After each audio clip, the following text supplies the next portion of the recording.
తెలంగాణ రాష్ట్రంలో దక్షిణ కాశీగా పేరుగాంచిన వేములవాడ శ్రీ రాజరాజేశ్వర స్వామి దేవాలయంలో కోడెల మరణాలు భక్తులను తీవ్రంగా కలిచివేస్తున్నాయి.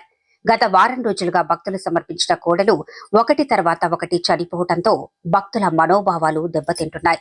ఈ విషయంలో రాష్ట్ర ప్రభుత్వ నిర్లక్ష్యం తీవ్రమైందని మాజీ మంత్రి బీఆర్ఎస్ నేత హరీష్ రావు తీవ్రంగా మండిపడ్డారు.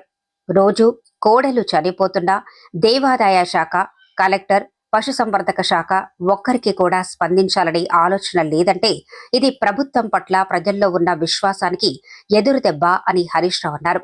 కోడెలకు గడ్డి పెట్టే పరిస్థితి కూడా లేకపోయినంతగా వ్యవహరిస్తున్న రాష్ట్ర కాంగ్రెస్ ప్రభుత్వం చేతకారితనం చాటుకుంటోంది. వారికి భక్తుల పట్ల గౌరవం లేదు, దేవుళ్ల పట్ల భక్తి లేదు.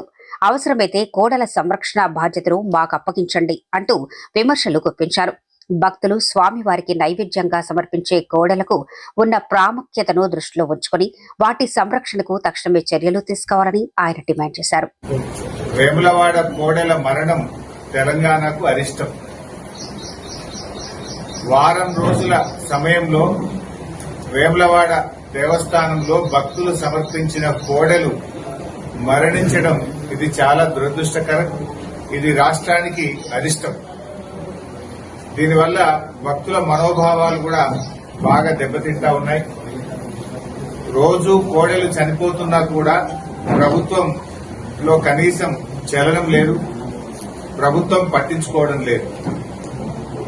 ఒక వారం రోజుల్లో 26 కోడెలు మరణించాయి. మరికొన్ని కోడెలు అనారోగ్యం పాలై చావు బతుకుల్లో కొట్టుమిట్టాడుతా ఉన్నాయి.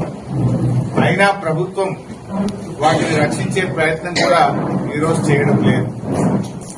రేవంత్ రెడ్డి గారు ఇప్పటికే దేవుడి మీద ఒట్టు పెట్టి 15 ఆగస్టు కల్లా రుణమాఫీ చేస్తానని చెప్పి మాట తప్పడం వల్ల ఇలా తెలంగాణకు శాపంగా మారింది. దేవుడి మీద ఒట్టు పెట్టి మాట తప్పితే అది శాపంగా మారింది. ఇంకొక వైపు వేములవాడ దేవస్థానంలో కోడెలు మరణించడం ఈ రాష్ట్రానికి అరిష్టంగా మారుతా ఉంది. నేను అడుగుతా ఉన్నా రేవంత్ రెడ్డి గారిని, కోడలకింత పచ్చిగడ్డేసేంత డబ్బు లేదా ఈ రాష్ట్రంలో?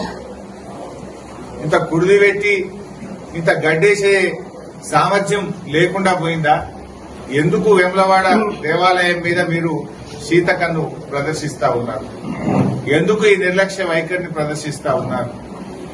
పతాక శీర్షికన పత్రికల్లో వార్తలు వస్తున్నా, మీడియాలో వస్తున్నా, ఎందుకు ఈ ప్రభుత్వం స్పందించడం లేదు? మీ ఇంటెలిజెన్స్ వ్యవస్థ ఏం చేస్తుంది? మీ అధికారులు ఏం చేస్తా ఉన్నారు? మీ కలెక్టర్ ఏం చేస్తా ఉన్నాడు? మీ యొక్క పశుసంవర్ధక శాఖ ఏం చేస్తా ఉంది? దేవాదాయ శాఖ ఏం చేస్తా ఉంది? అందరు నిద్రపోతున్నారా అని నేను అడుగుతా ఉన్నాను. వాళ్ళ వేములవాడ రాజన్న అంటే దక్షిణ కాశీగా పేరుగాంచినటువంటి పుణ్యక్షేత్రం వేములవాడ రాజరాజేశ్వర స్వామి దేవస్థానం. భక్తులు ఎంతో భక్తితో ఆ కోడెలను స్వామివారికి సమర్పిస్తూ ఉంటారు. ఇలా భక్తులు సమర్పించిన కోడెలను కాపాడలేని దుస్థితిలో ఈ రాష్ట్ర ప్రభుత్వం ఉంది. అన్నింట్లా నిర్లక్ష్యమే. చివరికి దేవాలయాల మీద కూడా మీరు నిర్లక్ష్యం వహిస్తా ఉన్నారు. ఇంత గడ్డేసి గుడిది పెట్టే తెలివి లేదా? ఇంకా కోడల్ని కాపాడే సోయి లేదా మీకు? రోజు 5-10 చనిపోతుంటే కూడా ప్రభుత్వం స్పందించదా అని నేను అడుగుతా.